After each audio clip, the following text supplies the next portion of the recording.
तस्मै श्री गुरुवे नमो। परम पूज्य स्वामी गौरी शंकर जी महाराज, अवधूत जी महाराज,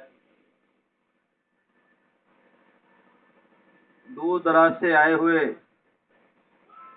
अन्य सभी संत वृंद, शांतिदेव जी महाराज, भरतगिरी जी महाराज, तपन बाबा,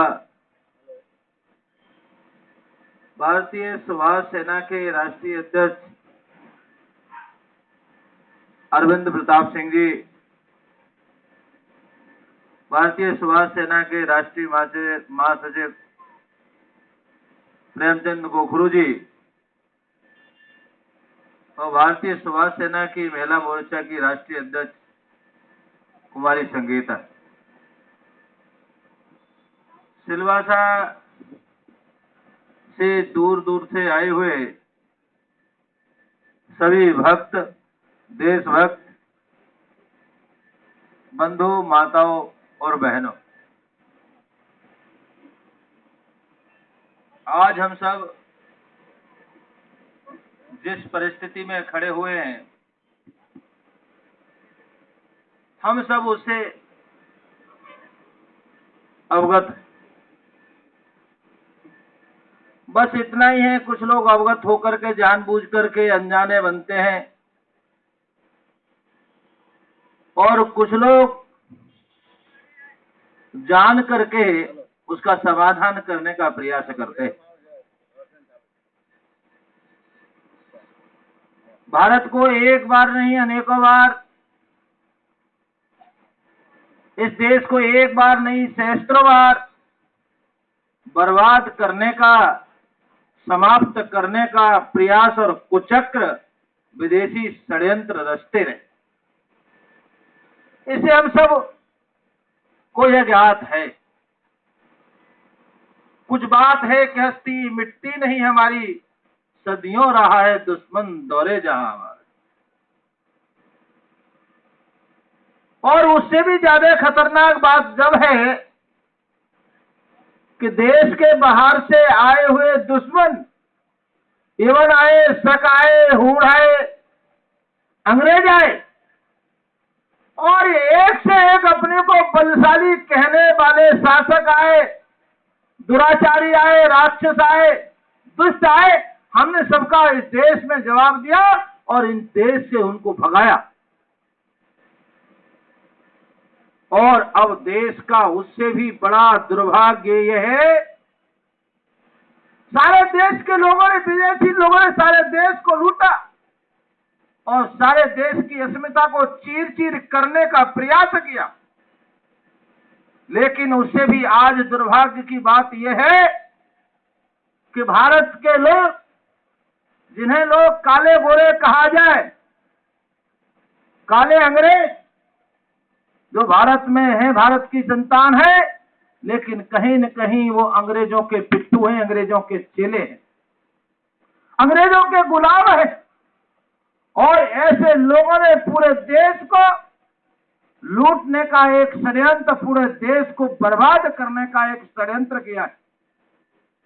इसीलिए पूरे देश की संस्कृति को, पूरे देश की अस्मिता को, पूरे देश की सभ्यता को समाप्त करने के लिए पूरे तरह से तैयार हुए। आपको सबको ज्ञात है, पूज्य संत सम्राट सुभाष जी महाराज से मेरी वार्ता हो रही थी, मैं सुनकर के दंग रह गया। उन्होंने बताया भारत के लोग और केवल 325 लोग, ध्यान रखना, केवल 325 लोग 44 लाख रुपया भारत की संपत्ति ले जा करके विदेशों में रख दिया। 44 लाख कितना होता है कल्पना करोगे तो भारत का कोई भी व्यक्ति गरीब नहीं रहेगा, असहाय नहीं रहेगा।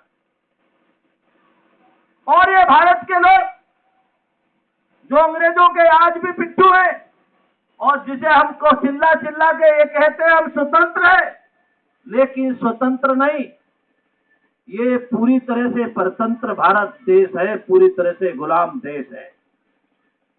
क्योंकि स्वतंत्र वह होता है जिसकी अपनी रीति होती है, अपनी नीति होती है, अपना व्यवहार होता है और अपना संविधान होता है। इस देश के पास वर्तमान में 1947 में देश के स्वतंत्रता की बात की घोषणा की गई। मैं देश की स्वतंत्रता को नहीं कहता, बल्कि ये कहता हूं देश की स्वतंत्रता की बात की घोषणा की गई।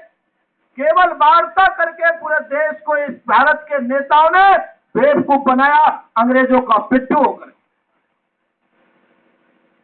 क्योंकि स्वतंत्रता तो मिली नहीं, केवल सस्ता हस्ते में कुछ लोग कहते हैं, लेकिन मैं उससे आगे कहता हूं, अंग्रेजों ने भारत के नेताओं को एक डीलरशिप दे दी हिंदुस्तान की सरकार चलाने के लिए, और एजेंसी दे दी। कैसी एजेंसी दी? अरविंद जी कितने 9 से 15 समझौते हैं? 9 से 11।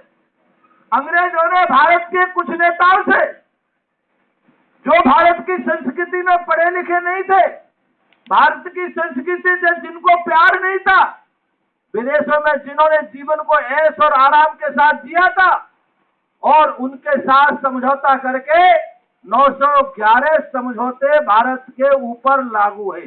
आपको ध्यान होगा, बड़ा कंपनी का मालिक छोटे कंपनी के मालिक को जब डीलरशिप देता है तो अपनी शर्तें रखता है, और जिस समय वह उनकी शर्तें नहीं मानेगा और उसी समय उसकी डीलरशिप समाप्त कर दी जाती है।